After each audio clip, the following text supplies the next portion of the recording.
அன்புக்குரியவர்களே, இந்த மாதத்திலும் இந்த கடைசி வாரத்தில் ஆண்டவர் நம்மை அழைத்து வந்திருக்கிறார். வசனம் சொல்லுகிறபடி கர்த்தரை துதியுங்கள், அவர் நல்லவர், அவர் கிருபை என்றும் உள்ளது. கர்த்தர் நல்லவர் என்பதை ருசித்து பாருங்கள். அவர் மேல் நம்பிக்கையாயிருக்கிற மனுஷன் பாக்கியவான். சிங்க குட்டிகள் தாழ்ச்சி அடைந்து பட்டினியாயிருக்கும், கர்த்தரை தேடுகிறவர்களுக்கோ ஒரு நன்மையும் குறைவுபடாது. இந்த ஏழை கூப்பிட்டான், கர்த்தர் கேட்டு அவனுடைய இடுக்கண்களுக்கெல்லாம் நீங்களாக்கி ரட்சித்தார். அதனால நம்ம எல்லாரும் சேர்ந்து சொல்லணும், கர்த்தரை நான் எக்காலத்திலும் ஸ்தோத்திரிப்பேன், அவர் துதி எப்பொழுதும் என் வாயில் இருக்கும். நம்ம நல்லா சத்தமா சொல்லுவோமா? ஏன்னா வசனம் சொல்லுகிறது, நீங்கள் என் நாமத்தை பிரஸ்தாபப்படுத்தும் எந்த ஸ்தானத்திலும் வந்து நான் உங்களை ஆசீர்வதிப்பேன். யாத்திராம் 20வது அதிகாரம் 24வது வசனம். அதனால சத்தமா ஒரு 3 தடவை சொல்ல போகிறோம். கர்த்தரை நான் எக்காலத்திலும் ஸ்தோத்திரிப்பேன். சொல்லுவோமா? கர்த்தரை நான் எக்காலத்திலும் ஸ்தோத்திரிப்பேன், அவர் துதி எப்பொழுதும் என் வாயில் இருக்கும். கர்த்தரை நான் எக்காலத்திலும் ஸ்தோத்திரிப்பேன், அவர் துதி எப்பொழுதும் என் வாயில் இருக்கும். கர்த்தரை நான் எக்காலத்திலும் ஸ்தோத்திரிப்பேன், அவர் துதி எப்பொழுதும் என் வாயில் இருக்கும். நம்ம இப்படி சொல்லும் போது தேவனே நம்ம மத்தியில இறங்கி வருகிறார். அவர் நம்முடைய ஒவ்வொரு நாள் நம்ம வாழ்க்கையில வைத்திருக்கிற ஆசீர்வாதத்தை கட்டளை இடுகிறார். அது மாத்திரம் அல்லாமல் நம்ம கர்த்தரை நான் எக்காலத்திலும் ஸ்தோத்திரிப்பேன்னு சொல்லும் போது இந்த இடம் முழுவதும் தேவ பிரசன்னத்தினால் நிரம்பி இருக்கிறது. அல்லேலூயா. ஆண்டவர் இந்த மாதத்துல இந்த 28ஆம் தேதி வரைக்கும் நடத்தி இருக்கிறாருன்னா நானா நடக்கல. ஒன்னு நல்லா புரிஞ்சுக்கணும், என்னை பலப்படுத்துகிற கிறிஸ்துவினாலே எல்லாவற்றையும் செய்ய எனக்கு பலன் உண்டு. அந்த பலன் தேவனுடைய கிருபையினால் வந்தது. நான் நிற்பதும் நிர்மூலமாகாததும் கர்த்தருடைய கிருபை. அதனால காலையில் எழுவதும் ஒவ்வொரு நாளும் மாலையில் களிப்புடன் இல்லம் வருவதும் ஆண்டவருடைய கிருபை என்று உணர்ந்து பார்த்து இந்த பாடலை நாம் பாடுவோம். கிருபையே, தேவ கிருபையே. கரங்களை தட்டி உற்சாகமாய் பாடுவோமா? நான் நிற்பது நிர்மூலமாகாதது தேவ கிருபை என்று சொல். நான் நிற்பது நிர்மூலமாகாது தேவ கிருபையே, நான் உயிருடன் வாழ் சுகமுடன் இருப்பது கிருபையே. கரங்களை தட்டி, நான் நிற்பது நிர்மூலமாகாதது தேவ கிருபையே, நான் உயிருடன் வாழ்வது சுகமுடன் கிருபையே. கிருபையே, தேவ கிருபையே, தேவ கிருபையே, தேவ கிருபையே. ஆஹா, கிருபையே, தேவ கிருபையே, தேவ கிருபையே, தேவ கிருபையே. நான் நிற்பது நிர்மூலமாகாது தேவ கிருபையே, நான் உயிருடன் வாழ்வும் சுகமுடன் கிருபையே. காலையில் எழுவதும் கர்த்தரை துதிப்பதும் மாலையில் களிப்புடன் இல்லம் வருவதும் கர்த்தருடைய சுத்தமான கிருபை. ஆண்டவரே, போக்கிலும் வரத்திலும் தொலைதூர பயணத்திலும் உங்களுடைய கரம் இந்த மாதம் முழுவதும் எங்களோடு கூட இருக்கிறதுக்காக நன்றி ஆண்டவரே. காலையில் எழுவதும் கர்த்தரை துதிப்பதும் மாலையில் களிப்புடன் இல்லம் வருவதும் கிருபையே. காலையில் எழுவதும் கர்த்தரை துதிப்பதும் மாலையில் களிப்புடன் இல்லம் வருவதும் கிருபையே. போக்கிலும் வரத்திலும் தொலைதூர பயணத்திலும், போக்கிலும் வரத்திலும் தொலைதூர பயணத்திலும் பாதம் கல்லிலே இடராமல் காப்பது கிருபையே. எந்தன் பாதம் கல்லிலே இடராமல் காப்பது. 2 கரங்களை உயர்த்தி, கிருபையே, தேவ கிருபையே, தேவ கிருபையே, தேவ கிருபையே.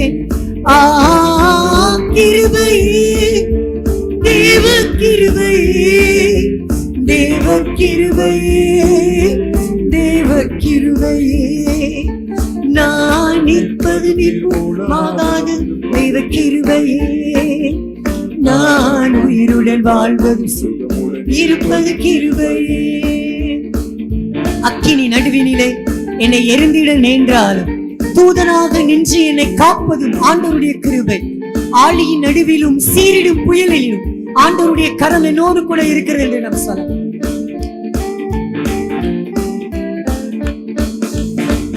இனி நடுவினிலே என்னை எரித்திட நேர்ந்தாலும் தூதனாக நின்று என்னை காப்பதும் கிருபை சொல்லுவோம். அக்கினி நடுவினிலே எரிந்திட நேர்ந்தாலும் தூதனாக ஆமென் என்னை காப்பதும் கிருபையே. ஆழி நடுவிலும் சீரிடும் புயலிலும் ஆழி நடுவிலும் சீரிடும் புயலிலும் நீர்மேல் நடந்து வந்து என்னை காப்பதும் கிருபையே. நீர்மேல் நடந்து வந்து என்னை காப்பதும் கிருபையே. கரங்களை உயர். கிருபையே, தேவ கிருபையே, தேவ கிருபையே, தேவ கிருபையே. கிருபையே, தேவ கிருபையே, தேவ கிருபையே, தேவ கிருபையே. நான் நிற்பது நிர்மூலமாக தேவ கிருபையே. நான் உயிருடன் வாழ்வதும் இருப்பது கிருபையே. ஆண்டவரே, கண்ணீர் கவலைகளில் கஷ்ட நஷ்டங்களில் துஷ்டனின் கைக்கு விலக்கி உம்முடைய கரம் காத்ததல்லவா, இன்றைக்கும் ஆண்டவரே ஆட்சி தேய்ச்சி அரவணைக்கும் கரம் எங்களோடு வருவதா என்று சொல்லிப்பார்.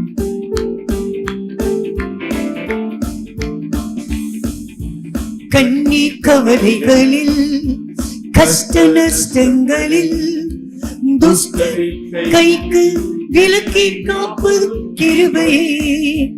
கண்ணீர் கவலைகளில் கஷ்ட நஷ்டங்களில் துஷ்டனின் கைக்கு விலக்கி காப்பது கிருபை. ஆட்சி தேற்றியே ஆமென். அரவணைத்திடும் ஆட்சி தேற்றி அரவணைத்திடும் மாபெரும் கிருபையே. எங்கள் தேவனின் கிருபையே. மாபெரும் கிருபை எங்கள் தேவனின் கிருபையே. கிருபையே, தேவ கிருபையே, தேவ கிருபையே, தேவ கிருபையே. கிருபை, தேவ கிருபையே, தேவ கிருபையே, தேவ கிருபையே. நான் நிற்பது நிர்மூலமாகாது தேவ கிருபையே. நான் உயிருடன் வாழ்வது சுகமுடன் இருப்பது கிருபையே. நான் உயிருடன் சுகமுடன் இருப்பது கிருபையே. நான் உயிருடன் சுகமுடன் இருப்பது கிருபையே. நல்ல கரங்களை தட்டுவோமா? நல்ல கரங்களை தட்டி கர்த்தருக்கு நன்றி செலுத்துவோம். ஆண்டவருடைய கிருபை இல்லைன்னா இப்படி உட்காந்து நம்ம ஆண்டவரை ஆராதிக்கவே முடியாது. ஹல்லேலூயா. ஸோ இன்னைக்கும் நம்ம எல்லாரும் எழுந்து நின்று, எல்லாரும் கொஞ்ச நேரம் எழுந்து நின்று ஆண்டவர் நமக்கு கொடுத்திருக்கிற இந்த நல்ல வாய்ப்பை நம்ம பயன்படுத்த போகிறோம். கொஞ்ச நேரம் எல்லாரும் ஸ்தோத்திரம் பண்ணுங்க, எல்லாரும் நல்லா துதிங்க. ஆண்டவரே, நான் என் நாமத்தை பிரஸ்தாபப்படுத்தும் எந்த இடத்திலும் எந்த ஸ்தானத்திலும் நான் உங்களை ஆசீர்வதிப்பேன். நான் உங்களை ஆசீர்வதிப்பேன். ஸோ எல்லாரும் கண்களை மூடுங்க. இருக்கிற இடத்துல தேவ பிரசன்னத்தை உணர்ந்து பார்த்து ஆண்டவர் சொல்லுகிறார், இந்த மாதம் முழுவதும் உன்னை நடத்தி வந்த ஆண்டவர் நான் தான். நான் உன்னை ஏந்துவேன், நான் உன்னை சுமப்பேன், நான் உன்னை தப்புவிப்பேன், நான் உன்னை தாங்குவேன். என்னுடைய நீதியின் வலது கரத்தினால் உன்னை தாங்கிறது மாத்திரமல்ல, மூடிக்கொள்வேன் சொல்லி ஆண்டவர் சொல்லுகிறார். அப்படிப்பட்ட ஆண்டவரை நோக்கி பாருங்க. ஆண்டவர் நம்முடைய பயணத்தில் நம்மோடு கூட இருந்தார். ஆண்டவர் நம்முடைய ஊழியத்தில் நம்மோடு கூட இருந்தார். ஆண்டவர் நம்முடைய பணியில் நம்மோடு கூட இருந்தார். அருமை வாலிப பிள்ளைகளே, ஒருவேளை உங்களால கரங்களை உயர்த்த முடியலைன்னா இன்னைக்கு உங்ககிட்ட நான் ஒரு வார்த்தையை சொல்லுகிறேன். பைபிள்ல ஒரு மனிதன் இருந்தார், அவர் ஆயக்காரன். ஆயக்காரன் சொல்லுகிற ஒரு வார்த்தை நல்லா கவனிங்க. நிறைய வாலிப பிள்ளைகள் இன்னைக்கு கரங்களை நீங்க உயர்த்தாம ஆராதித்து கொண்டு இருக்கிறீங்க. இன்னைக்கு நான் உங்ககிட்ட ஒரு வார்த்தை சொல்லுகிறேன். அந்த ஆயக்காரன் சொல்றாரு, அங்க போய் நின்றுட்டு, தேவாலயத்துக்கு முன்பாடி நின்றுட்டு, பாவியாகிய என்மேல் கிருபையாயிரும். எல்லாரும் சொல்லுங்க, பாவியாகிய என்மேல் கிருபையாயிரும். தன்னுடைய கண்களை கூட வானத்திற்கு ஏறெடுத்துக்க துணையாமல். அப்போ ஆண்டவருக்கு முன்னாடி, ஆண்டவரே நான் ஒண்ணுமே இல்லை. நம்ம நினைக்கிறோம் நம்மளுடைய படிப்பு நம்மால வந்தது, கிடையவே கிடையாது. நம்மளுடைய பணி நம்மால வந்தது, கிடையவே கிடையாது. இன்னைக்கு ஆண்டவர் சொல்றாரு, இன்னைக்கு உங்களை நடக்க வச்சிருக்கிறேன், உங்களை பேச வச்சிருக்கிறேன். இன்னைக்கு எத்தனையோ பேர் ஜிஹெச்ல போய் பாருங்க, எத்தனையோ பேர் எத்தனையோ நோய்களால பாதிக்கப்பட்டு இருக்கிறாங்க. ஆனால் ஆண்டவர் நம்மை பேச வைத்திருக்கிறார், ஆண்டவர் நம்மை பாட வைத்திருக்கிறார், ஆண்டவர் நல்ல தூக்கத்தை கொடுக்கிறார். காரணம் என்ன தெரியுமா? ஆண்டவருடைய கிருபை. ஆண்டவருடைய கிருபை இல்லைன்னா இங்க ஒண்ணுமே முடியாது. ஆண்டவர் சொல்றார், என் சமூகம் உனக்கு முன்பாக செல்லும். எல்லாரும் சொல்லுங்க, என் சமூகம் உனக்கு முன்பாக செல்லும். ஆண்டவர் சொல்றார், நிச்சயமாகவே முடிவு உண்டு, உன் நம்பிக்கை வீண் போகாது. அதே மாதிரி ஆண்டவர் சொல்லுகிறார், கர்த்தரே உனக்கு நித்திய வெளிச்சமாயிருப்பார். உன் துக்க நாட்கள் முடிந்து போகும். நல்ல கரங்களை தட்டி கர்த்தருக்கு நன்றி செலுத்துங்க. கர்த்தரே உனக்கு நித்திய வெளிச்சமாயிருப்பார். உன் துக்க நாட்கள் முடிந்து போகும். எப்ப தெரியுமா? ஆண்டவரை உண்மையா ஆராதிக்கணும். நம்மளுடைய திறமை அல்ல, நம்மளுடைய பேர் பதவிகள் அல்ல. இன்னைக்கு ஆண்டவர் சொல்றாரு, இங்க நிக்கணும்னா ஆண்டவருடைய கிருபை தான்.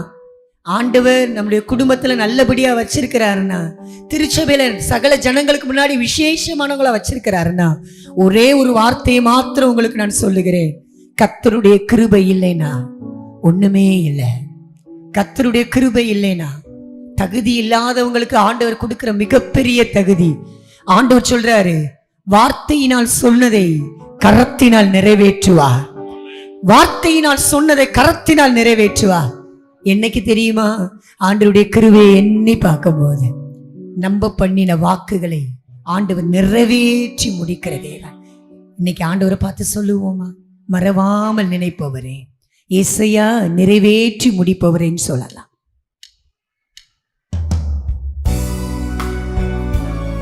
தாவீதுக்கு நான் பொய் சொல்லேன் என்று சொல்லி சொன்னதை நிறைவேற்றின ஆண்டவர். அவர் மறவாமல் நினைக்கிறவர், நினைத்து நிறைவேற்றுகிற ஆண்டவர்.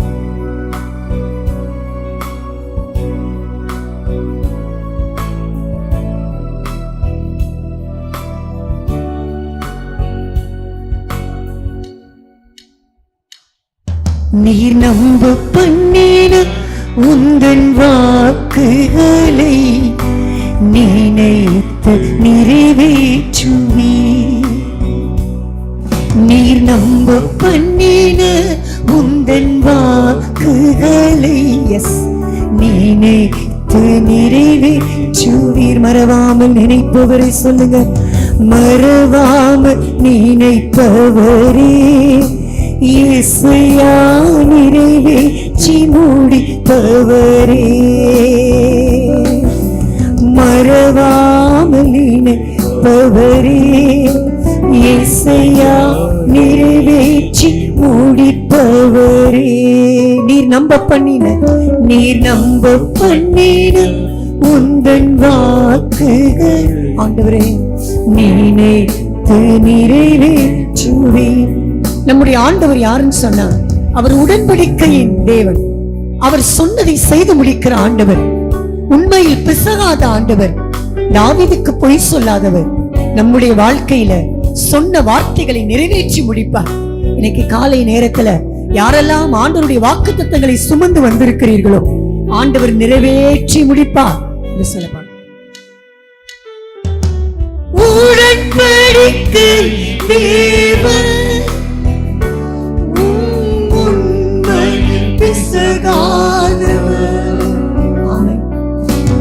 உடன்படிக்கை தேவன் உந்தன் உண்மை பிசகாதவர். ஆமென். தாவீதுக்கு நான் பொய் சொல்லி என்று சொல்லி சொன்னதை நிறைவேற்றுவே. என் தாவீதுக்கு நான் பொய் சொல்லி என்று சொல்லி சொன்னதை நிறைவேற்றுவே. மறவாமல் மறவாமல் நினைப்பவரே, ஏசையா நிறைவேற்றி முடிப்பவரே. மறவாமல் நினைப்பவரே, ஏசையா நிறைவேற்றி முடிப்பவரே. எல்லாரும் ஆண்டவரை பார்த்து சொல்லுங்க. நீர் நம்ப பண்ணின உந்தன் வாக்குகளை நினைத்து நிறைவேற்றுவே. ஆண்டவர் சொன்னதை செய்து முடிப்பார். அவர் முடித்து தீர்க்க மட்டும் உங்களை கைவிட மாட்டார். ஆண்டவர் நம் கையை கொண்டு தொடங்கியதை நம் கையை கொண்டே முடிப்பார் என்று சொல். மறவாமல் நினைக்கிற ஆண்டவரை அப்படியே பார்க்கலாமா? ஆண்டவர் எஸ் எஸ் எல்லாம் நல்லா ஸ்தோத்திரம் பண்ணி சொல்லு. சொன்னதை செய்து முடிப்பார். சொன்னதை செய்து முடிப்பே, நீர் முடித்து தீர்க்கும் மட்டும் கைவிட மாட்டே. சொன்னதை செய்து முடிப்பே, நீர் முடித்து தீர்க்கும் மட்டும். எல்லாம் ரெண்டு கரங்களை உயர்த்தி சொல்லுங்க.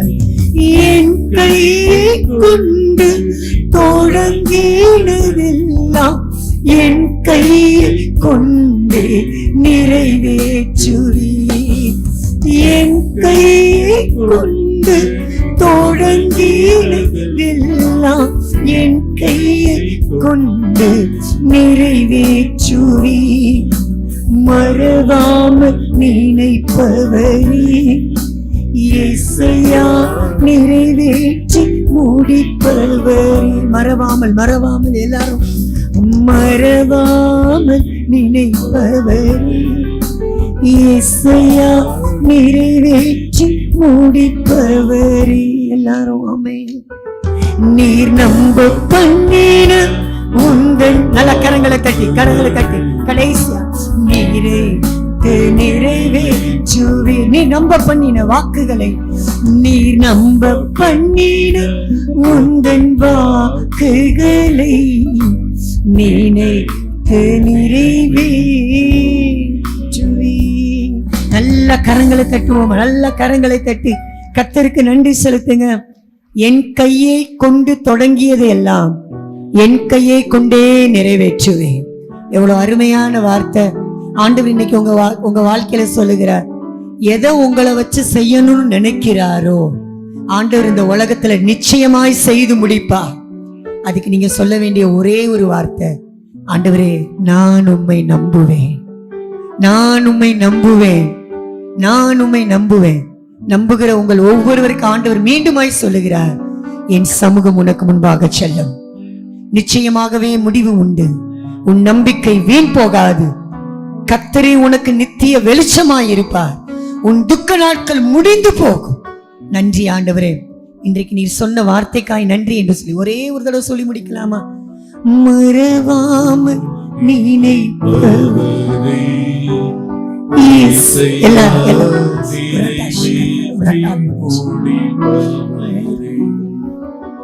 மறவாமல் நினைப்பவரே, ஏசையா நிறைவேற்றி முடிப்பவரே. அன்பின் தெய்வமே, இவ்வளவு நேரம் உம்மை துதிக்க ஸ்தோத்திரிக்க நீங்க தந்த வாய்ப்பிற்காய் நன்றி. மீதமான வேலை நீர் ஆசீர்வதிப்பீராக. மீட்பர் இயேசு கிறிஸ்துவின் மூலமாய் ஜெபிக்கிறோம் ஜீவனுள்ள அன்பின் ஆண்டவரே, ஆமென். அன்பானவர்களே, கடந்த வாரத்திலே நம்முடைய ஆலயத்திலே நாம் தியானித்த திருப்பகுதி வழிபாடு என்கிற தலைப்பிலே, வழிபாடு தேவனுடைய பிரசன்னத்தையும் தேவனுடைய திட்டத்தையும் வெளிப்படுத்துகிறது என்பதை நாம் கற்றுக்கொண்டோம். வழிபாடு தேவனுடைய பிரசன்னத்தையும் தேவனுடைய திட்டத்தையும் வெளிப்படுத்துகிறது. இன்றைக்கு நாம் தியானிக்க போகிற ஒரு காரியம் சீடத்துவம். சீடத்துவம் என்று சொல்லும் பொழுது, வந்து பாருங்கள் சென்று அறிவியுங்கள் என்கிற தலைப்பை இன்றைக்கு நாம் தியானிக்க இருக்கிறோம். வந்து பாருங்கள் சென்று அறிவியுங்கள். அருமையானவர்களே, ஏன் நான் கடந்த வாரத்தில் உள்ளதையும் இந்த வாரத்தில் உள்ளதையும் நான் சொல்லுகிறேன் என்று சொன்னால், கடந்த வாரத்தின் தொடர்ச்சியாகத்தான் இந்த வாரம் நாம் தியானிக்க இருக்கிறோம். ஒரு வழிபாடு ஸ்தலத்திலே நாம் எப்படி இருக்கிறோம், என்னத்தை நாம் பெற்றுக்கொள்கிறோம் என்பதோடு கடவுளை வழிபாடு செய்கிறவர்கள் என்ன செய்ய வேண்டும் என்பதை இன்றைக்கு கற்றுக் கொடுக்கப்படுகிறது. வழிபாடு தேவனுடைய பிரசன்னத்தையும் திட்டத்தையும் விளங்கிக் கொள்ளுதல். நான் பசுமலை திருச்சபையிலே இந்த செய்தியை கொடுக்கும் பொழுது வழிபாட்டில் தேவ பிரசன்னத்தை குறித்து சொல்லும்போது ஏசாயா 6ஆம் அதிகாரத்திலே ஒரு அருமையான நிகழ்ச்சி நமக்கு சொல்லப்பட்டிருக்கிறது. ஏசாயா ஆலயத்திலே தேவனுடைய பிரசன்னத்தை மகிமையை காணும் பொழுது ஒரு விசித்திரமான ஒரு தரிசனத்தை பார்க்கிறார். தேவனுடைய ஆலயம் புகையினால் நிறைந்திருக்கிறது. தேவனுடைய ஆலயம் வஸ்திரத்தொங்கலால் இருக்கிறது. கர்த்தர் உயரமும் உன்னதமான சிங்காசனத்தில் இருக்கிறார். சேராபின்கள், நல்லா பாருங்க, சேராபின்கள் பறந்து கொண்டு அவரை துதித்து எப்படி சொல்றாங்களா, சேனையில் கர்த்தராகிய தேவரே பரிசுத்தர் பரிசுத்தர் பரிசுத்தர் பரிசுத்தர் என்று துதிக்கிறார்கள். அவர்கள் துதிக்கிற அனுபவத்தை நான் விளக்கி சொன்னேன். சேராபின்களுக்கு ஒரு விசேஷித்த காரியம் உண்டு. தேவனை ஆராதிப்பதில் முதன்மை வகிக்கிறவர்கள் சேராபின்கள். எத்தனையோ விதமான தேவதூதர்கள் இருக்கிறார்கள். ஆனால் சேராபின்களுக்கு இருக்கிற ஒரு பெரிய விசேஷம் என்னவென்றால் அவர்கள் கடவுளை ஆராதிப்பதற்காகவே உருவாக்கப்பட்டவர்கள். அதனால தான் அவங்க விசேஷமாக அவங்களுக்கு எத்தனை சட்டைகள் இருக்குது தெரியுமா? நம்ம சண்டே ஸ்கூலில் கிறிஸ்மஸ் ட்ரீக்கு வர்ற எல்லா ஏஞ்சல்ஸ்க்கு எத்தனை சட்டைகள் இருக்கும்? 2 சட்டைகள் இருக்கும். 2 சட்டையை வச்சு அழகாக நின்றுக்கு இருக்கும். ஆனால் சேராபீன்களுக்கு எத்தனை சட்டை இருக்குது தெரியுமா? 6 சட்டை. அந்த 6 சட்டை எதுக்கு கொடுத்து வச்சிருக்கிறான்னா, ஒரு ஆராதிக்கிறவன் எப்படிப்பட்டவனாக இருக்க வேண்டும் என்பதை வெளிப்படுத்துகிற ஒரு ஆவிக்குரிய அனுபவமாக சேராபீன்கள் கொடுக்கப்பட்டிருக்குது. முதல் 2 ரெக்கை முகத்தை மூடிக்கொண்டு. அப்படின்னா என்ன அர்த்தம் தெரியுமா? அவர்கள் ஆராதிப்பதற்காகவே சிருஷ்டிக்கப்பட்டவர்கள், தேவனை தரிசிக்கிறவர்கள். ஆனால் தேவனை ஆராதிக்கிற ஸ்தானத்திலே ஆண்டவருடைய மகிமை பெருக பெருக பெருக அவர்கள் என்ன செய்கிறார்களாம், தங்கள் முகத்தை மூடிக்கொண்டு ஆண்டவரை தொழுதுகிறார். அப்படின்னா என்ன தெரியுமா? ரெவரன்ஸ். இன்னைக்கு கூட ஐயா சொன்னாங்க, நான் கண்ணை திறந்து நான் பார்க்கல, வெளியில் நிற்கிற வாலிப பிள்ளையே கையை உயர்த்துறதுக்கு நீங்கள் கஷ்டப்பட்டுக்கு இருக்கீங்கன்னு சொன்னாங்க.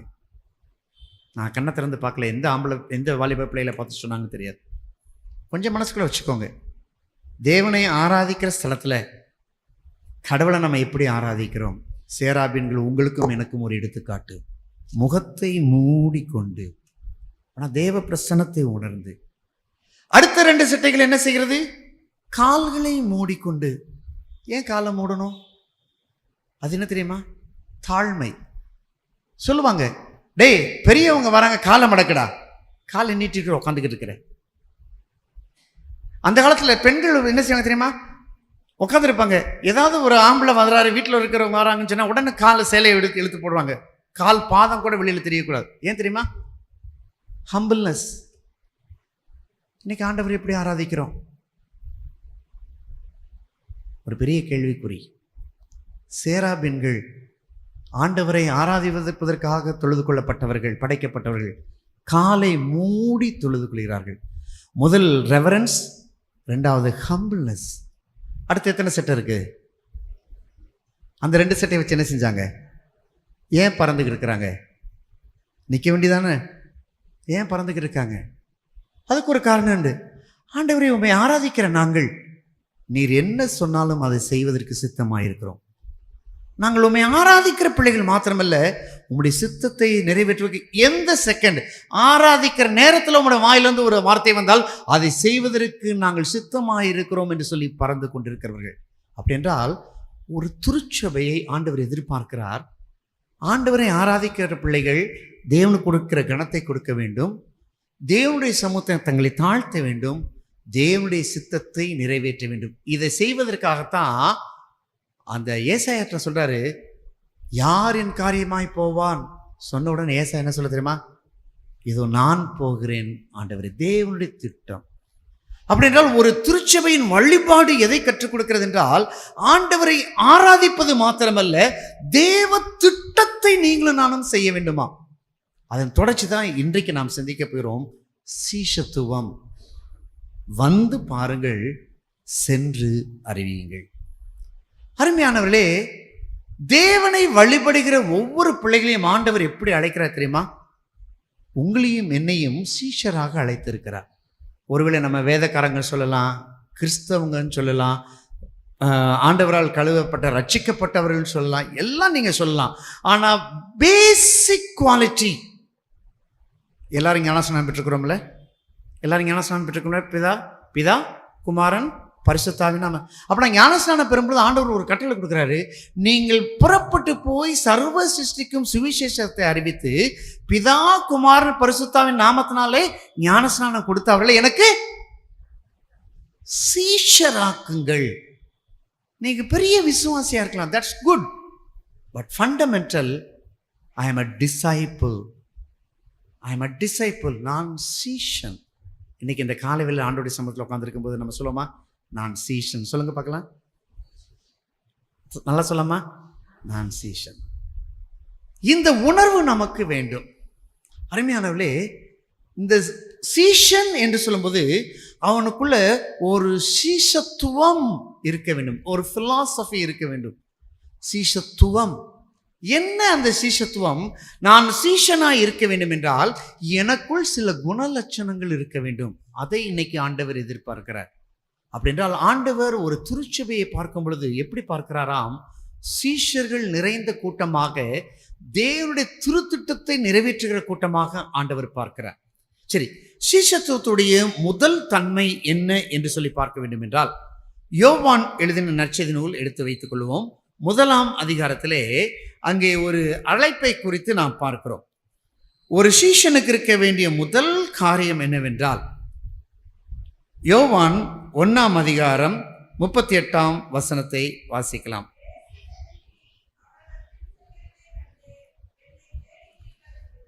என்ன தேடுகிறீர்கள் என்று கேட்டார். போதுமா? என்ன தேடுகிறீர்கள்? அப்படி என்றால் ஒரு சீஷனுடைய முதல் குவாலிட்டி என்னவென்னா, தேட வேண்டும். தேடுகிற ஒரு மனப்பான்மை வேண்டும். தேடுகிற மனப்பான்மைனா யாரை தேட வேண்டும்? ஒரு சீஷன் ஒரு நல்ல தலைவனை தேட வேண்டும். எந்த ஒரு நல்ல தலைவனுக்கு ஒருவன் சீஷனா இருக்கிறான் என்றால் என்ன அர்த்தம்? அந்த தலைவனுடைய கொள்கை, அந்த தலைவனுடைய நடைமுறைகள், அந்த தலைவனுடைய பேச்சு, இதை எல்லாவற்றையும் உள்வாங்கி, அவன் வேற ஆள், இவன் வேற ஆள், ஆனால் அவரிடத்தில் இருக்கிற தன்மைகளை இவனிடத்தில் வெளிப்படுத்துவதான் சீடன். தலைவர் ஒருவர் இருக்கிறார், அவருக்கு பின் செல்லுக வேண்டும் நான். அப்படி என்றால் பின் செல்லுகிற நான் என்னை வெளிப்படுத்துவதற்காக அல்ல, என் தலைவனை வெளிப்படுத்துவதற்காக நான் அழைக்கப்பட்டிருக்கிறேன். சீஷத்துவத்துடைய முதல் குவாலிட்டி என்ன தெரியுமா? I must reflect my leader. அருமையானவர்களே, அதனால தான் நீங்களும் நானும் கிறிஸ்தவர்கள் சொல்லியிருக்கோம். சீஷர்கள் என்று அழைக்கப்பட்ட நாம் அந்தியோகியா பட்டணத்தில் முதல் கிறிஸ்தவர்கள் என்று அழைக்கப்பட்ட, ஏன்னா they reflect Christ in their life, they reflect Christ in their life. அப்படின்றால் இன்றைக்கு நீங்களும் நானும் இன்னைக்கு ஆண்டவருடைய சமூகத்தில் ஆராதித்துக் கொண்டிருக்கிறோம் என்று சொன்னால், நான் சீஷன் என்று சொல்லும் பொழுது எனக்கு இருக்கிற முதல் குணலட்சணம், நான் கிறிஸ்துவை பிரதிபலிக்க வேண்டும் என்கிற கருத்திலே நாம் வளருவதற்காக அழைக்கப்பட்டிருக்கிறோம். இரண்டாவதாக, ஒரு கிறிஸ்தவன் அல்லது சீஷனுக்கு இருக்கிற இரண்டாவது குவாலிட்டி என்னவென்று சொன்னால், 37ஆம் வசனத்தை வாசிக்கலாம்.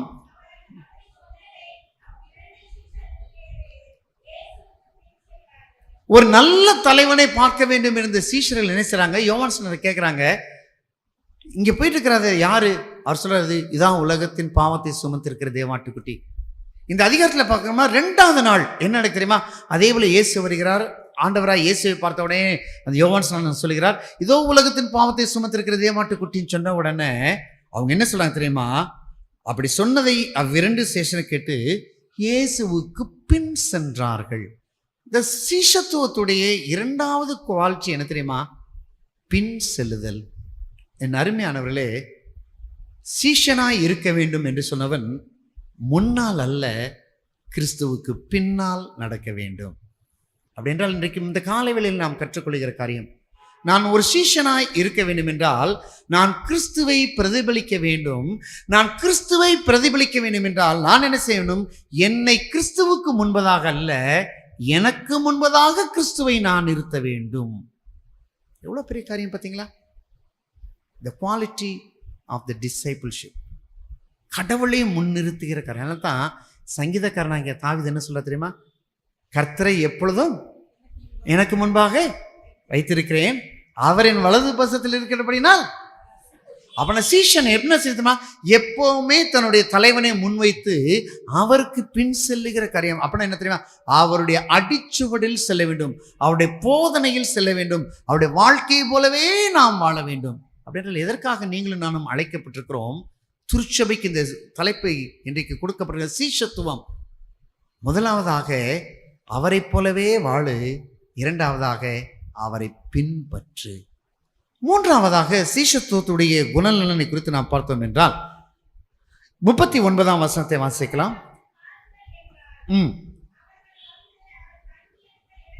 போதும், அவரை வந்து பாருங்கள் என்றார். அருமையானவர்களே, ஒரு சீஷனாக இருக்க வேண்டும் என்கிற ஒரு மனிதனுக்கு இருக்கிற மூன்றாவது குணநலன் என்னவென்றால், அவன் பார்வை எப்பொழுதுமே எங்க இருக்குன்னு தெரியுமா? தன் தலைவன் மேலேயே இருந்து கொண்டிருக்க வேண்டும். டிஸ்ட்ராக்ஷன் வரக்கூடாது. இன்னைக்கு இந்த தலைவன், நாளைக்கு இன்னொரு தலைவன் போற அரசியல் அல்ல ஆன்மீகம். இன்னைக்கு வேணும்னா இன்னைக்கு இந்த கட்சி, நாளைக்கு வேணும்னா அடுத்த கட்சி. ஈஸியாக ஒரு துண்டை போட்டுட்டு போயிட்டு இருக்கிறாங்க. அதற்கு அல்ல. கடவுள் நம்ம எதற்காக சீஷனாக எழுதுறார்? ஒன்று, நான் வேண்டுமென்றால் என்னை முன்வைத்து நீ பின்பற்றுவா. அதனால தான் என்னை வந்து பாருங்கள். அவனை பாருங்கள்னா என்ன அர்த்தம்? ஆண்டவர் எப்படி இருக்கிறாரு அப்படி பார்த்துட்டு வருவோம் அப்படியா? இல்லை, பாருங்கள் சொன்னால் ஒரு ஆழமான அர்த்தம். இதை உட்காந்து நான் யோசித்து கொண்டிருக்கும் போது தான் பழைய ஏற்பாட்டில் ஒரு வசனம் எனக்கு ஞாபகம் வச்சு, கர்த்தர் நல்லவர் என்பதை ருசித்து டேஸ்ட் பண்ணு. அப்படின்னா ஆண்டவரை வந்து பாருங்கள் சொல்லும்போது ஒரு சீஷனுக்கு இருக்கிற மூன்றாவது குணநலன் என்ன தெரியுமா? he had to personally experience about his master.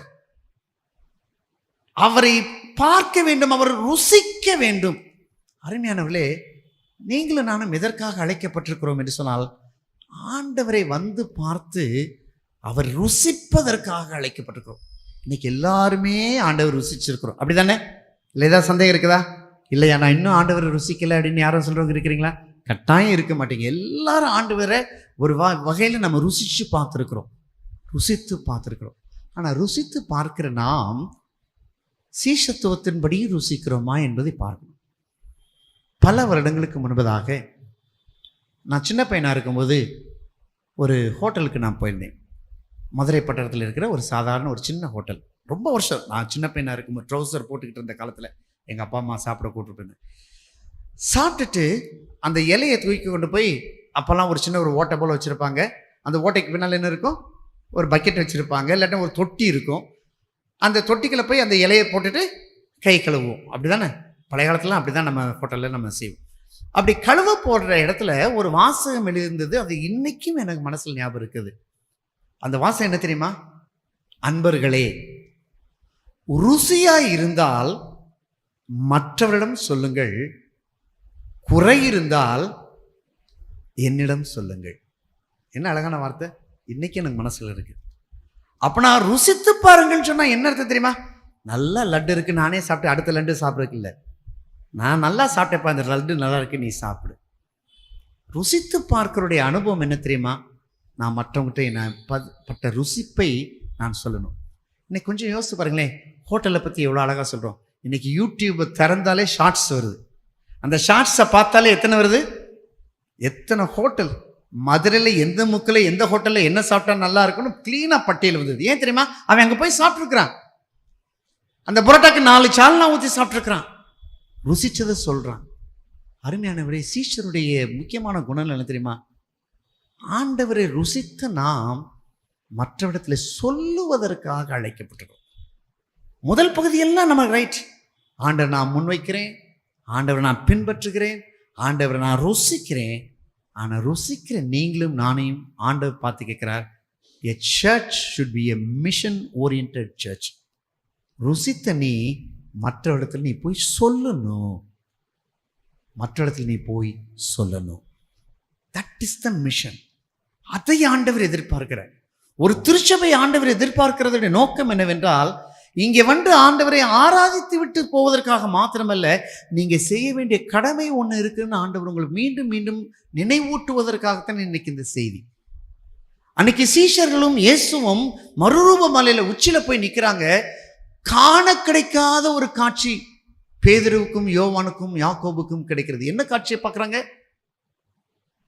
மரித்து போன மோசே, எடுத்துக்கொள்ளப்பட்ட எலியா, மறுரூபமாயிருக்கிற இயேசு. இந்த மகிமையின் காட்சியை பார்த்த உடனே அவங்க சொல்றாங்க, சீஷர்கள் சொல்றாங்க, ஆண்டவரே, யாருக்கு கிடைக்காத பாக்கியங்கள் கிடைச்சிருக்கு, இங்கேயே நம்ம என்ன செஞ்சிருவோம், ஒரு கூடாரத்தை போட்டு தங்கிடுவோம். ஆண்டவர் சொல்றாரு, இங்க தங்குவதற்காக நான் அழைக்கவில்லை, மலையிலட்டு கீழே இறங்கிப்போ, அங்க தேவை உள்ளவர்கள் அநேகர் இருக்கிறார்கள். ருசித்த நாம் மற்றவஇடத்துல சொல்லுவதற்காகத்தான் ஆண்டவர் நம்மை அழைத்திருக்கிறார்.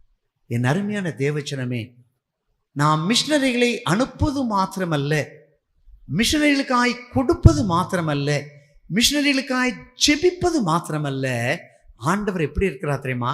உங்களையும் என்னையும் ஒரு மிஷனரியாக, ஒரு சீடனாக அழைத்திருக்கிறார். நான் சீடன் நெஞ்சில் கை வச்சு சொன்னேன் பார்த்தீங்களா? சொன்ன நீங்க எல்லாம் ஒரு பொறுப்பாளியா இருக்கிறீங்க. மற்றவருக்கு ஆண்டவரை பற்றி சொல்ல வேண்டும். ஐயா, என்னத்தை சொல்ல நாங்க இன்னைக்கு தான் போய் சொன்னாதான் பிரச்சனை வந்துடுது. அருமையானவர்களே, அப்போஸ்தலனாகிய பரிசுத்த பவுல் சுவிசேஷத்தை அழகா சுருக்கமா நட்சல 3 வசனத்துல எழுதி வச்சிருக்கிறார். எடுத்து வாசிக்கலாம். 1 கொரிந்தியர் 15ஆம் அதிகாரத்தை நாம் எடுத்துக்கொண்டோம் என்றால் 3ஆம் வசனத்தின் பிற்பகுதியை நாம் வாசிக்கலாம். 1 கொரிந்தியர் 15 3ஆம் வசனமா? 3ஆம் வசனத்தின் பின்பகுதி.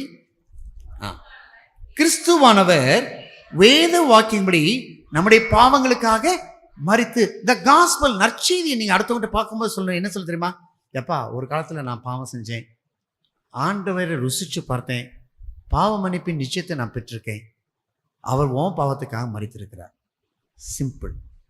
அடுத்து சொல்லப்பட்டது, அவர் மரித்த ஆண்டவர் அடக்கம் பண்ணப்பட்டு வேத வாக்கியபடி. ஐயா, உலகத்துல மரிச்சு உயிரோடு எழுந்த ஒரு கடவுள் ஒருத்தர் இருக்கிறார். ஐயா, எந்த கடவுளா செத்து உயிரோடு இருக்காங்களா சொல்லுங்க? சிம்பிள். 3வது சொல்லப்பட்டிருக்கு, கேபாவுக்கு பின்பு 12 தரிசனமானார், அவர் உயிரோடு இருக்கிறவர்கள் என்பதற்கு நான் சாட்சி. அடுத்து சொல்லிட்டு சொல்லுங்க, அந்த கடவுள் திரும்பவும் வரப்போறார். 4 வார்த்தை தான். அவர் மரித்தார், உயிர்த்தார், காட்சி கொடுத்தார், திரும்பவும் வர. இந்த 4 வார்த்தையை மாத்திரம் விதைச்சிட்டு வந்துருங்க. வாய்ப்பு கிடைக்கிறவங்கிட்ட பேசுங்க, கிளாஸ்ல இருக்கிற ஃப்ரெண்ட்ஸ்கிட்ட சொல்லுங்க. இன்னைக்கு நீங்க விதைச்சிட்டீங்கன்னா அநேக நாளுக்கு பின்பு பலனை காண்போம். ஹல்லேலூயா, ஹல்லேலூயா. கடவுள் நம்மளை என்கரேஜ் பண்றாரு. எப்பா, நீ தெரு முனையில போய் பெரிய மெகாஃபோனை வச்சு கத்தணும் இல்லை, ஒரு வேன் பிடிச்சு போய் சுவிசேஷ ஊழியம் செய்யணுங்கிறதுல இன்னைக்கெல்லாம் பெரிய தடை. பட் பர்சனல் இவாஞ்சலிசம், உன் பஸ்ல பக்கத்துல உட்கார்ந்துருக்கவன்ட்ட பேச்சு கொடுத்துட்டே இருந்துட்டு இந்த ஒரு வார்த்தை இறங்க போறதுக்கு நீ சொல்லிப்பாரு. இந்த தைரியத்தை கேட்டு பாருங்க. இதுக்கு ஒரு கட்ஸ் வேணும், ஒரு தைரியம் வேணும், அப்போ தான் சொல்ல முடியும். இல்லாட்டி ருசித்து பார்த்த நாம் அந்த ருசிப்பை நமக்குள்ளேயே வச்சிருப்போமே தவிர அடுத்தவங்ககிட்ட எக்ஸ்பீரியன்ஸை ஷேர் பண்ண முடியாது.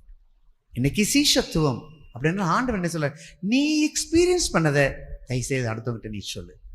அருமையானவர்களே, சீஷத்துவத்துடைய 4வது காரியம் என்னவென்றால், அப்படி நம்ம சொல்லும்போது ஆண்டவர் ஒரு பெரிய ஆசீர்வாதத்தை கட்டளையிடார். பாருங்க, யோவான் எழுதின நற்செய்தி நூல் 1ஆம் அதிகாரத்துல அங்க நாம் பார்த்தோம் என்றால் என்ன நடக்குது? 40ஆம் வசனத்தை வாசிங்க.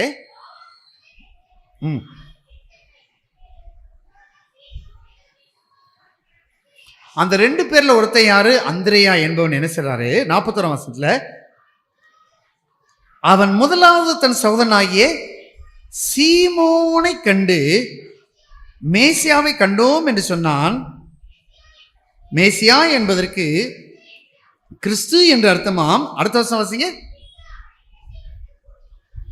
பின்பு அவனை இயேசு இடத்துல கூட்டி கொண்டு வந்தான். அப்பனா சீஷத்துவத்துடைய முக்கியமான நோக்கம் என்ன தெரியுமா? நீ பின்பற்று, ருசித்து பார், அறிவிக்கும் போது அவனை என்னண்டையில் வழிநடத்து. அருமையானவர்களே, அந்திரேயா சொல்லுகிறார். முதல்ல ஆண்டவர் அறிஞ்சது யாரு? அந்திரேயா. அழைக்கப்பட்டு வந்தது யாரு? சீமோன். வல்ல வாய்த்தன்னு சொல்லுங்களேன். சீமோன் பேதுரு. சரி, அந்திரேயா ரொம்ப பெரிய சிஷ்யரா, பேதுரு ரொம்ப பெரிய சிஷ்யரா? பார்த்தீங்களா அன்பானவர்களே, இது ஒரு பெரிய ரகசியம் இருக்குது. உங்களுக்கு எனக்கு தெரியாது ஆண்டவர் அந்த நபர் மீது என்ன திட்டத்தை வைத்திருக்கிறார். அந்திராக்கு தெரியாது கர்த்தர் இந்த பேதுரு மேல தான் சபையை கட்டப் போகிறார் என்று சொல்லி. அப்படினால் நீங்கள் சுவிசேஷ ஊழியத்தை நீங்கள் செய்யும் போது, நீங்கள் மற்றவருக்கு சுவிசேஷத்தை ஒரு சீஷனாய் அறிவிக்கும் போது, நீங்கள் அறியாததும் எட்டாதமான காரியத்திற்கு சொந்தக்காரர்களாக மாறுகிறீர்கள். ஹல்லேலூயா, ஹல்லேலூயா. பேதுரு இன்னைக்கு பெரிய ஆளா இருக்கலாம், ஆனா பேதுருவை இன்ட்ரோடியூஸ் பண்ணது யாரு? அந்திரேயா தான். அருமையானவர்களே, சில சமயங்களில் இவர் சாதாரண ஒரு நபர் சொல்லி நம்ம சுவிசேஷத்தை அறிவிக்கலாம். கர்த்தர் அவரை கொண்டு பெரிய காரியங்களே செய்வார். ஒரு சின்ன ஒரு உதாரணத்தை நான் சொல்ல நான் ஆசைப்படுகிறேன். ஏற்கனவே நான் இந்த உதாரணத்தை சொல்லியிருக்கிறேன். எங்கள் வீட்டுக்கு எத்தாப்புல இருந்த ஒரு சாதாரண மனுஷன், அவர் ஆட்டோ ஓட்டிக்கிட்டு இருக்கிறவர். அந்த ஆட்டோ ஓட்டிக்கிட்டு இருக்கிறவருக்கு சுவிசேஷத்தை சொல்லி ஒரு காஸ்பல் மீட்டிங் அழைச்சி சென்று, அன்னைக்கு அந்த ஓப்பன் ஏர் ஆடிட்டோரியத்தில் நடந்த காஸ்பல் மீட்டிங்கில் அந்த ஆல்டர் காலில் அப்படியே போய் ஒப்பு கொடுத்துட்டு வந்துறாரு. அன்னைக்கு ரொம்ப சந்தோஷம். ஒரு ஆட்டோ டிரைவரை ஆண்டவருக்குள்ளே வழி நிறுத்தியாச்சு. ஆனால் அன்னைக்கு ஆட்டோ டிரைவர் இன்னைக்கு பழனியில் அவர் பெரிய பாஸ்டர். எனக்கு தெரியாது அவர் பெரிய பாஸ்டர் ஆவார்னு எனக்கு தெரியாது. இன்னைக்கு பழனியில் எத்தனையோ ஆத்துமாக்களுக்கு அவர் மேய்ப்பராக இருப்பான்னு தெரியாது. But my duty introduce Jesus to him. அவ்வளோதான். சொல்லுங்க, கடவுள் அவர் மூலமாக பெரிய காரியத்தை செய்வார். அதற்குரிய பாக்கியமானங்களை உங்களை வச்சிருப்பார். அதனால தான் ஆண்டவர் சொல்றாரு, ரோமருக்கு எழுதப்பட்ட நிருபத்தில் அழகாக சொல்றாரு, என் சுவிசேஷத்தை அறிவிக்கிறனுடைய முகங்கள் நான் சொல்ல இருக்குது பாதங்கள். கொஞ்சம் யோசிச்சு பாருங்களேன். இன்னைக்கு நம்ம எல்லாருக்கும் இருக்கிற ஒரு பெரிய டிஃபிகல்ட்டி, நம்ம பாதத்தை நம்மளால பார்க்கறதுக்கு முடியல. அப்படிதானே? நம்ம பாதத்தை பார்க்கணும்னா உட்காந்து காலை மடக்கி வைக்கிறதுக்குள்ள முட்டெல்லாம் வலிச்சிருது. ஆனால் சுவிசேஷத்தை சொல்லும்போது ஆண்டவர் உங்கள் பாதத்தை பார்க்குறார். ஐயா, எவ்வளோ அழகான காரியம், எவ்வளோ பாக்கியம். ஆண்டவர் ஒரு திருச்சபையை உற்சாகப்படுத்துகிற காரியத்தில், ஒரு திருச்சபை மிஷினரிக்கு கொடுக்கிற திருச்சபையாய் மாத்திரமல்ல, மிஷினரி அனுப்புகிற திருச்சபையாய் மாத்திரமல்ல, மிஷன் ஓரியன்டட் சர்ச்சாக இருக்க வேண்டும்.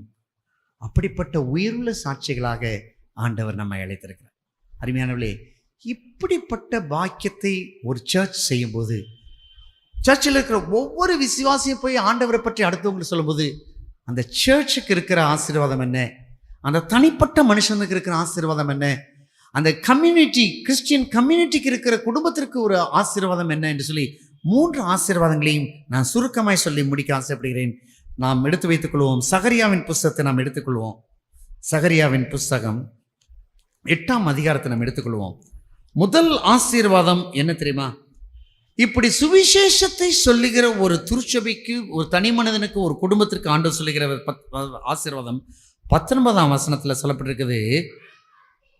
உபவாசமும் யூதா வம்சத்தாருக்கு மகிழ்ச்சியும் சந்தோஷமாய் நல்ல பண்டிகையாக மாறி போகும். அப்பனா சுவிசேஷத்தை அறிவிக்கிறனுடைய வாழ்வின் சிறையிருப்பை ஆண்டவர் மாற்றுவார். வாய்த்தனை சொல்ல பார்க்கலாம். சுவிசேஷம் அறிவிக்கிறவனுடைய வாழ்வில் இருக்கிற சிறையிருப்பை ஆண்டவர் மாற்றுவார். என்ன தெரியுமா? உபவாசம் எதுக்கு இருப்போம்? கொஞ்ச நேரத்துக்கு முன்னாடி சொன்னேன், FCRA போட்டிருக்கிறாங்க, உபவாசம் இருந்து ஜெபம் பண்ணுங்க அப்படின்னு சொன்னேன்.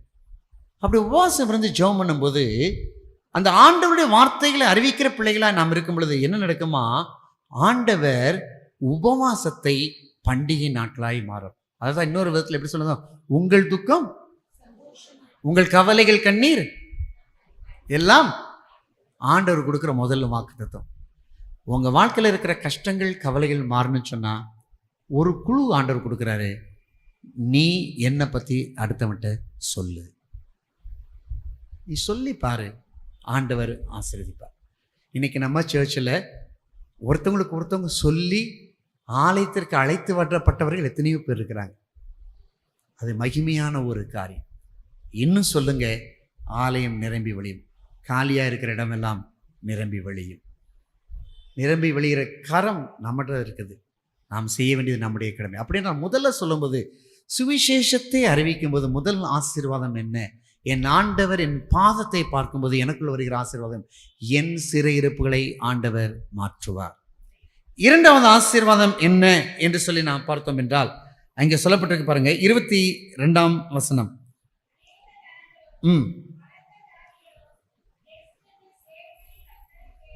சேனைகளின் கர்த்தரை தேடவும் கர்த்தருடைய சமூகத்தில் விண்ணப்பம் பண்ணவும் வருவார்கள். ஒரு மிஷன் ஓரியன்டட் சர்ச்சோட இருக்கிற செகண்ட் ஃப்ரூட்ஃபுல்னஸ் என்ன தெரியுமா? அப்படி இருக்கிற 100 குடும்பம் 100 குடும்பமா இருக்காது. 100 குடும்பம் 150 மாறும், 150 குடும்பம் 300 மாறும். எப்படி மாறும் தெரியுமா? நாம் அடுத்த இடத்துல சொல்லும்போது திரளானவர்கள் ஆலயத்துக்கு வருவோம். இன்னைக்கு நம்ம சர்ச்சுக்கு ஒரு சகோதரி வந்திருக்காங்க, எளிமை நின்று சந்தோஷமா கைத்தட்டி வரவேற்றோம். அடுத்த வாரம் அந்த சகோதரி வருவாங்களான்னு தெரியாது. ஆனால் உங்களால் அழைத்து வரப்பட்ட ஒரு சகோதரனும் சகோதரியும் இந்த திருச்சபையின் ஒரு அங்கமாய் மாறுவார்கள். யார்கிட்ட இருக்குது? ஆண்டவர் இதை நம்மிடத்தை எதிர்பார்க்கிறார். எ மிஷன் ஓரியன்டட் சர்ச். அப்பா, இந்த சுவிசேஷத்தை நீ சொல்லு, யார்கிட்டையாவது சொல்லு. திரளான ஜாதி வருவார்கள், ஆலயம் இடம் கொள்ளாமல் நிரம்பி போடும். கொஞ்சம் யோசிச்சு பாருங்க. இதை நம்ம சொல்ல தவறினோம்னா என்ன நடக்கும் தெரியுமா?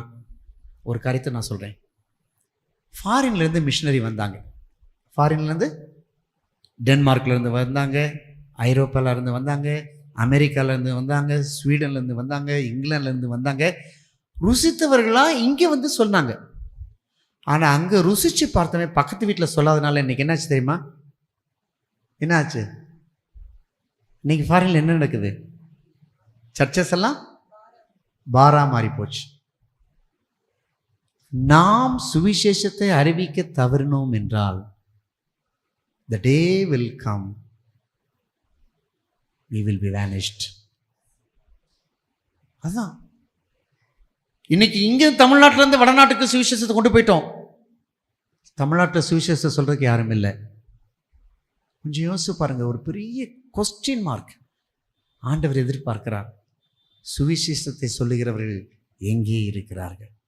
சுவிசேஷத்தை சொல்லும் திருச்சபை நிரம்பி வழியும் திருச்சபையாக ஆண்டவர் ஆசீர்வதிப்பார்.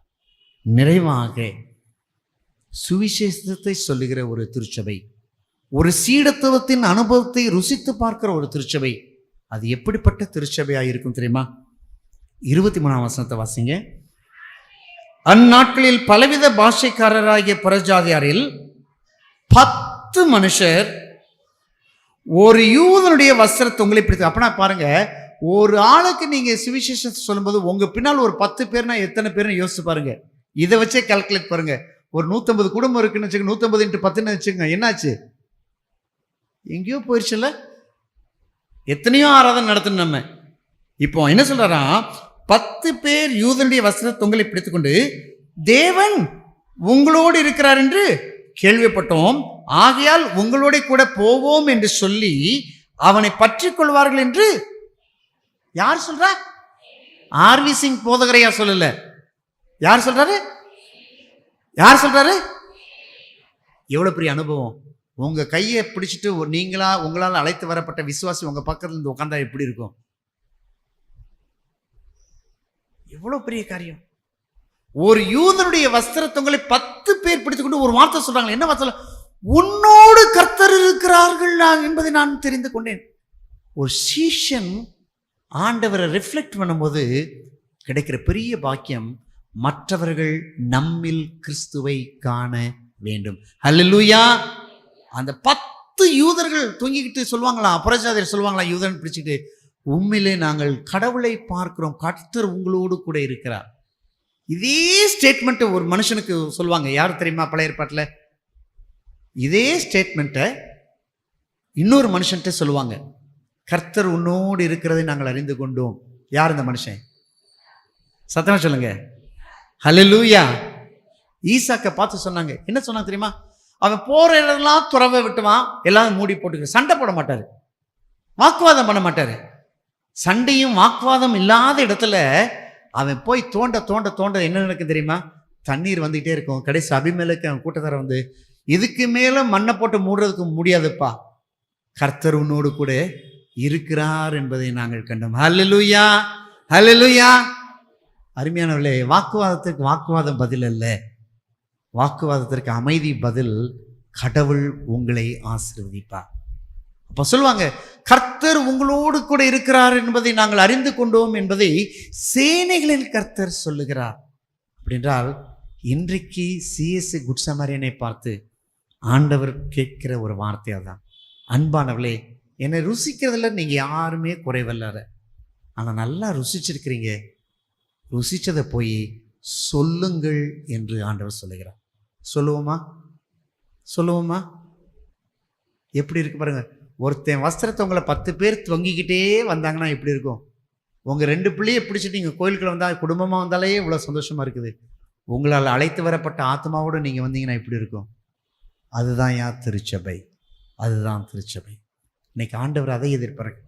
வழிபாடு தேவ பிரசன்னத்தையும் தேவ திட்டத்தையும் நிறைவேற்றுகிறது. சீஷத்துவம் வந்து பாருங்கள், சென்று அறிவியுங்கள், கர்த்தர் உங்களோடு இருக்கிறார் என்பதை மற்றவர்கள் அறிந்து கொள்வதே சீஷத்துவம். எல்லாம் வாய்த்தன்னு சொல்லுவோமா? எல்லாம் சொல்லுமா? சீஷத்துவம் வந்து பாருங்கள், சென்று அறிவியுங்கள், கர்த்தர் உங்களோடு இருக்கிறார் என்று மற்றவர்கள் சொல்வார்கள். இந்த பாக்கியத்தை தாரும் சாமி சொல்லி கேட்போமா? We will live as a mission church. அதுதான் ஜீவனுள்ள திருச்சபை. தலைகளை தாழ்த்தி ஆண்டவர் நோக்கி பார்ப்போம். மகா இரக்கமும் கிருபை நிறைந்த எங்கள் அன்பு தகப்பனே, ஆண்டவரே, உம்முடைய வார்த்தையை நீர் எங்களோடு பேசினதற்காக நன்றி செலுத்துகிறோம். உம்மை ருசித்த நாங்கள் மற்றவர்களுக்கு எடுத்துச் சொல்ல கிருபை தாரும். நீர் எங்களுடைய ஒவ்வொரு திருச்சபையின் குடும்பத்தின் ஐக்கியத்தில் அங்கத்தினரோடு இருக்கிறீர் என்பதை மற்றவர்கள் உணர்ந்து கொள்ள எங்களுக்கு கிருபை தாரும். எங்கள் பாதங்கள் அழகாய் இருக்கிறது என்று சொல்லி ஆண்டவர் சாட்சி சொல்ல கிருபை தருவீராக. இந்த பாக்கியத்தை நாங்கள் ஒரு நாளும் மறைந்து போகாதபடிக்கு எங்களை பாதுகாத்து கொள்ளும். இயேசுவின் நாமத்தில் தாழ்மையோடு கேட்கிறோம் ஜீவனுள்ள பரமபிதாவே, ஆமேன். ஜெபம் செய்வோம். எங்களை அளவுக்கு அதிகமாய் நேசிக்கிற அன்பின் ஆண்டவரே, நீர் எங்களுக்கென்று கொடுத்த இந்த தெய்வீக ஆராதனைக்காக உள்ளத்தின் ஆழத்திலிருந்து உமக்கு நன்றி செலுத்துகிறோம். இந்த ஆராதனையின் தொடக்கம் முதல் இந்நேரம் மட்டும் உம்முடைய வல்லமையுள்ள பிரசனம் எங்களை ஆட்கொள்ளுகிறதற்காக உமக்கு நன்றி செலுத்துகிறோம். இப்பொழுதும் ஆண்டவரே, சீடத்துவத்தை குறித்து அறிந்த நாங்கள் ஆண்டவரே, சரியான தலைவர்களை தேடுகிற ஒரு சீடர்களாய் ஆண்டவரே நீர் எங்களை உருவாக்கும்படியாய் ஜெபிக்கிறோம். ஆண்டவரே, உம்மை முன்னிறுத்தி ஆண்டவரே உமக்கு பின்னாக செல்லுகிற ஒரு அனுபவத்தை நீர் எங்களுக்கு தரும்படியாய் நாங்கள் ஜெபிக்கிறோம். உம்மை அறிந்து கொண்டு அநேகருக்கு அறிவிக்கிற மக்களாய் ஆண்டவரே எங்களோடு கூட நீர் இருக்கிறீர் என்பதை அநேகர் அறியத்தக்கதன கிருபைகளை தரும்படியாய் நாங்கள் ஜெபிக்கிறோம். அப்படிப்பட்ட கிருபையினால் எங்களை வழிநடத்துவீராக. குறிப்பாக எங்களுடைய திருச்சபையினுடைய ஆண்டவரே அங்கத்தினர்கள் ஒவ்வொருவருக்காக நாங்கள் ஜெபிக்கிறோம். எல்லோரையும் நீங்கள் ஆசீர்வதித்து வழிநடத்தும்படியாய் ஜெபிக்கிறோம். அவர் உமது மன விருப்பத்தின்படி உமக்கு தந்தருளுவாராக என்கிற வார்த்தையின்படி ஆண்டவரே எங்களுடைய திருச்சபையில் இருக்கிற அனைவருடைய குடும்பத்தையும் நீர் ஆசீர்வதித்து அவருடைய தேவைகளை எல்லாம் சந்திக்கும்படியாய் நாங்கள் ஜெபிக்கிறோம். குறிப்பாக எங்களுடைய திருச்சபையினுடைய திருப்பணிகளுக்காக நாங்கள் ஜெபிக்கிறோம். ஒவ்வொரு விங்ஸ்க்காக நாங்கள் ஜெபிக்கிறோம். இதுவரைக்கும் இந்த 6 மாத காலம் மட்டும் நீர் நடத்தி வந்திருக்கிறீர். ஆண்டவரே, இன்னும் அதிகமாய் உமக்காக ஓடத்தக்கதாய் உழைக்கத்தக்கதாய் வந்து பாருங்கள், சென்று அறிவியுங்கள், கர்த்தர் உங்களோடு கூட இருக்கிறார் என்பதை அநேகர் அறியத்தக்கதான கிருபைகளை ஆண்டவர் எங்களுடைய விங்ஸுக்கு நீங்க தரும்படியாய் நாங்கள் ஜெபிக்கிறோம். எல்லோரையும் பொறுப்படுத்திக் கொள்வீராக, வழி நடத்துவீராக. சுவாமி, எங்க திருச்சபையின் மூலமாய் அநேகர் உம்மை அறிந்து அவர்களும் ஆசீர்வாதத்தை பெறத்தக்கதான கிருபைகளை தருவீராக. சுகவீனமாய் பலவீனமாய் இருக்கிற ஒவ்வொருவருக்காக நாங்கள் ஜெபிக்கிறோம். புதிய சுகத்தை தருவீராக. புதிய பலனால் இடைக்கட்டி வழிநடத்தும்படியாய் நாங்கள் ஜெபிக்கிறோம். இப்படியாக எங்களுடைய திருச்சபையை ஆசீர்வதித்து வழி நடத்தும்படியாய் அருமரட்சகர் இயேசு கிறிஸ்துவின் மூலமாய் ஜெபிக்கிறோம் ஜீவனுள்ள அன்பின் ஆண்டவரே, ஆமென். தேவனுடைய இரக்கத்திற்கும் கிருபைக்கும் பராமரிப்புக்கும் நம்ம அர்ப்பணிப்போம். நம்முடைய கர்த்தராயிருக்கிற இயேசு கிறிஸ்துவின் கிருபையும் பிதாவாயிருக்கிற தேவனுடைய அன்பும் பரிசுத்த ஆவியானுடைய அந்யோன்யமும் பாதுகாப்பும் பராமரிப்பும் வழிநடத்தலும் உங்கள் அனைவரோடு கூட இன்றும் என்றும் சதா காலங்களிலும் நிலைத்திருப்பதாக